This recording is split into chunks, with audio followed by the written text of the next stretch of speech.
Prophet and Anonymous Series Part 3.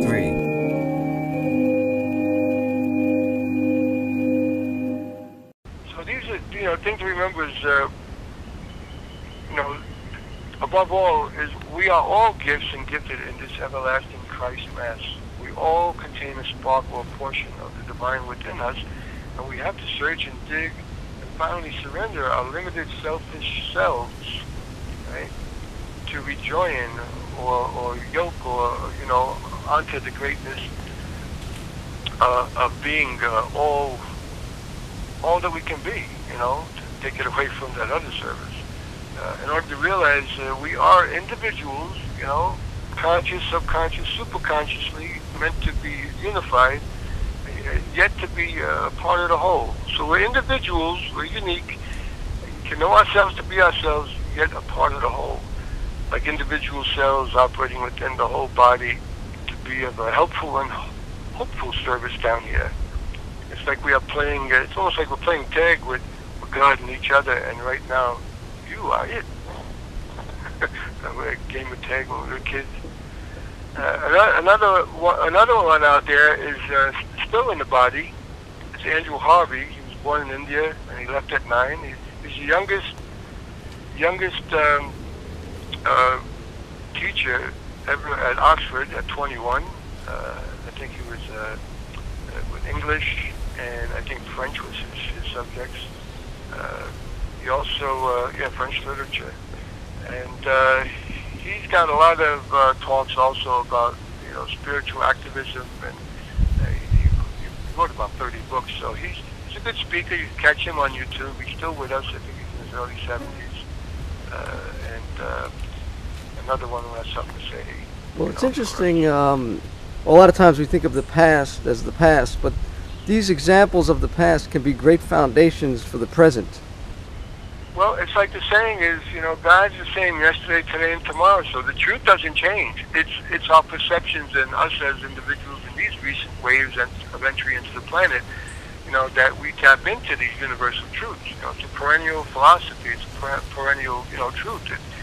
Like they'll tell you God's the same yesterday, today, and tomorrow, but you notice a lot of people get like religious lawyers and bad lawyers at that when they start to say, well, God's the same yesterday, today, and tomorrow. So if you look at the Bible in Genesis, where it tells us to be vegetarian, later on they say, oh, God was merciful. You're allowed to eat this kind of meat, that kind of meat.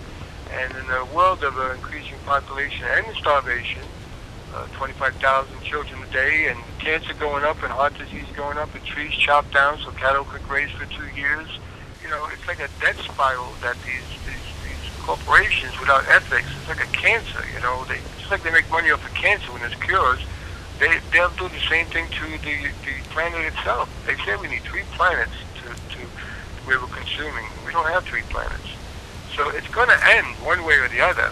It's just that, it's better to do it in a creative way than the mass destruction that's going to happen otherwise. Because obviously these people, they are, ignorance, to put it in a nice, polite way, they're very ignorant. And again, the beauty of all these teachers is that expressing the eternal truths is that, and I always come back to Casey, because here's the man with no education, that if it's true, and people should always challenge everything I'm saying, because I can tell you, 99% of what's out there, you better challenge. So just like God said, prove me, I'd say, prove what I'm saying. But if you look into the life of that man Casey, the most documented spiritual man that Americans ever produced, perhaps the world, look at how he resisted his gift. Look how he was wrote about wherever he lived in the small town papers to eventually became the New York Times in 1910, 2 pages.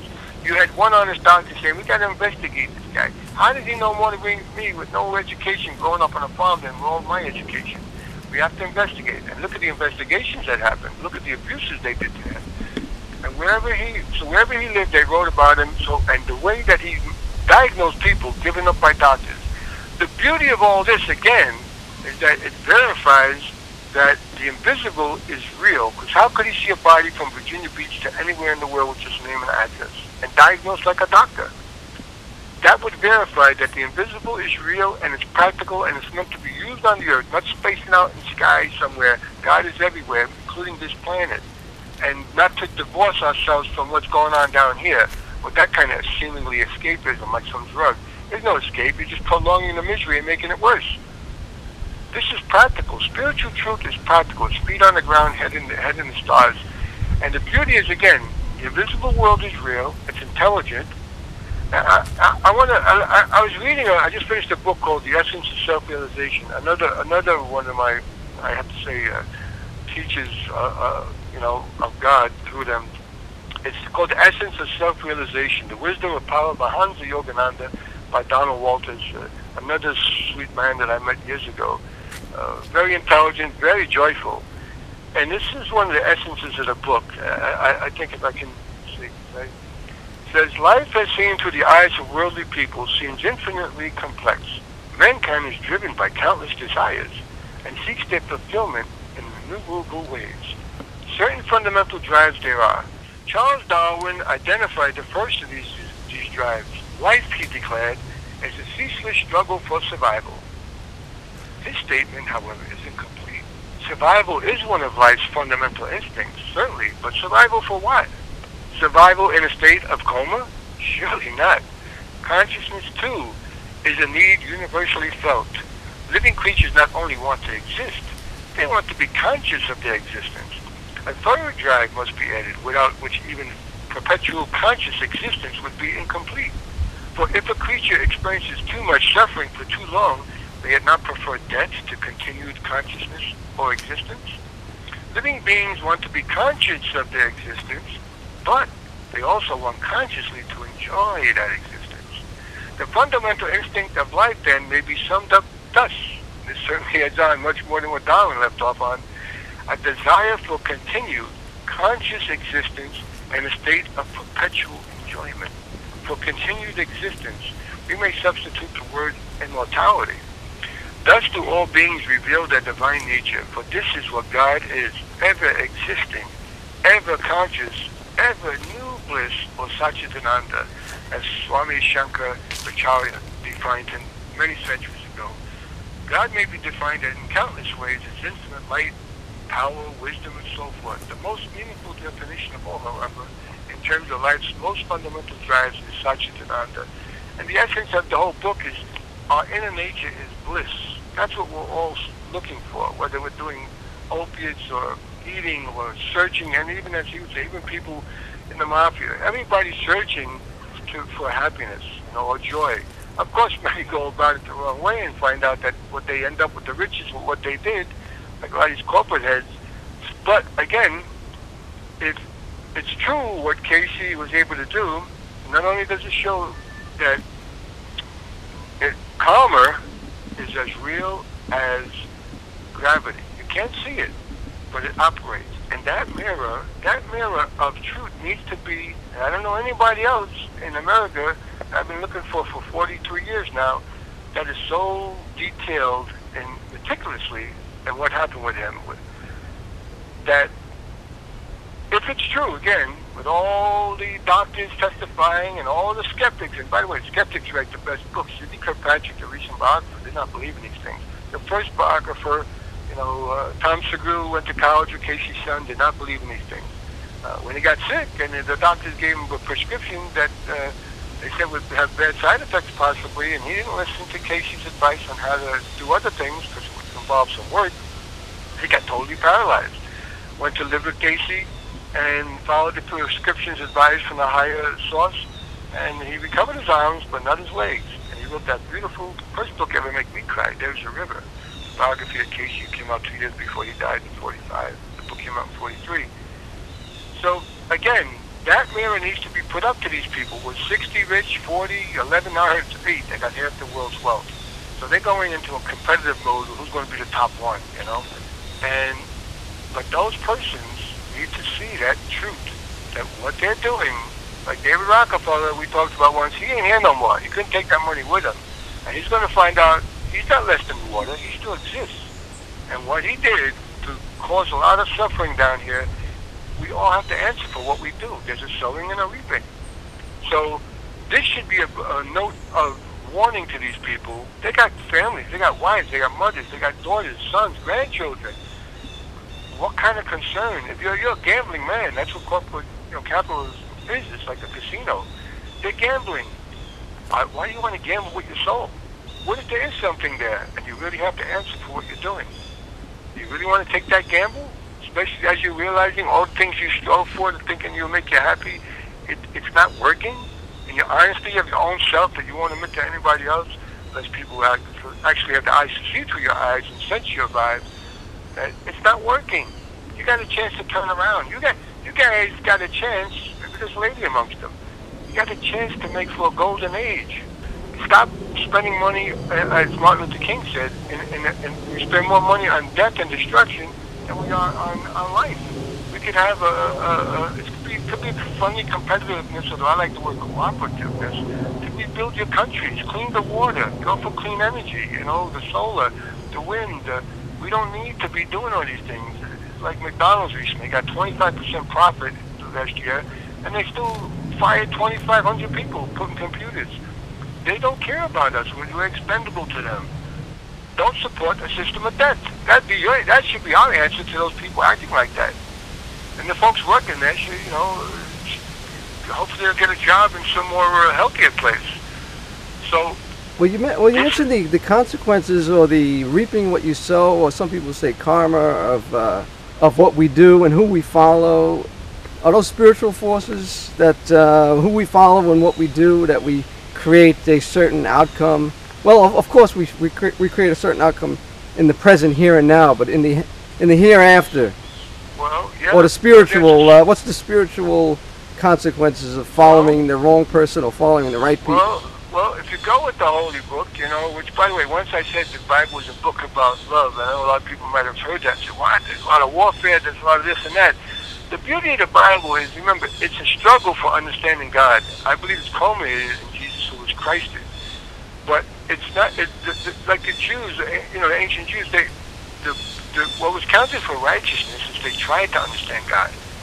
Most of them didn't succeed. I mean, look at the way they treated their own prophets. They did not succeed. Most of them didn't make it to the promised land. That's just stated. It tells you the actual faults and the ignorance and the pride that manifested. But they tried.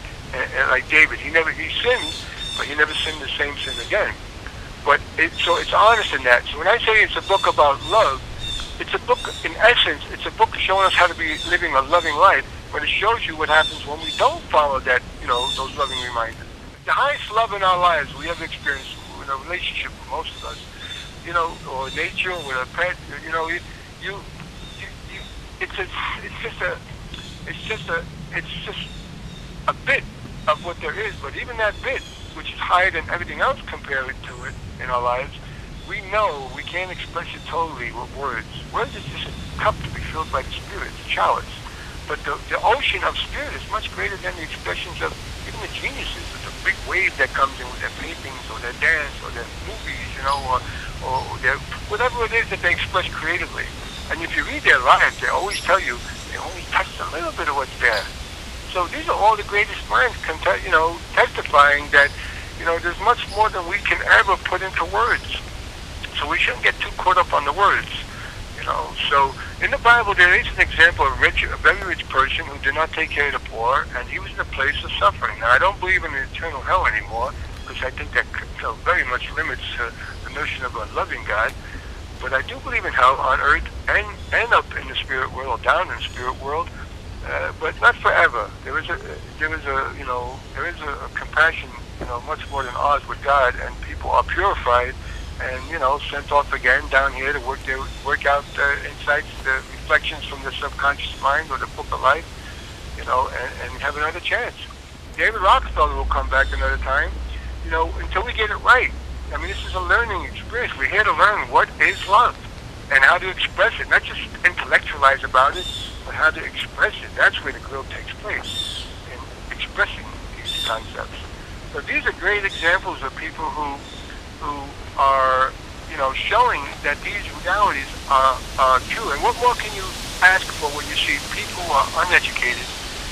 Now, Swami Yogananda went to college, but also he knew. He studied science, he studied philosophy.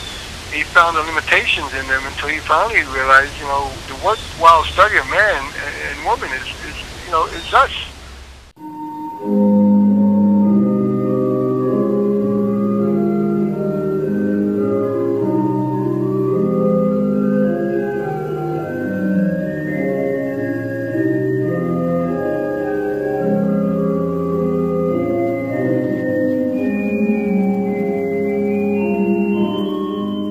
continued to part 4.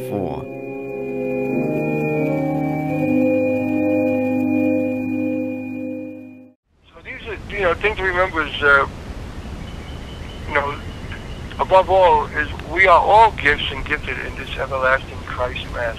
We all contain a spark or a portion of the divine within us, and we have to search and dig and finally surrender our limited selfish selves. Right? Another one out there is still in the body. It's Andrew Harvey. He was born in India and he left at 9. He's the youngest teacher ever at Oxford at 21, and he's got a lot of talks also about spiritual activism. It's like the saying is, God's the same yesterday, today, and tomorrow. So the truth doesn't change. It's our perceptions and us as individuals in these recent waves of entry into the planet, that we tap into these universal truths. It's a perennial philosophy. It's a perennial, truth.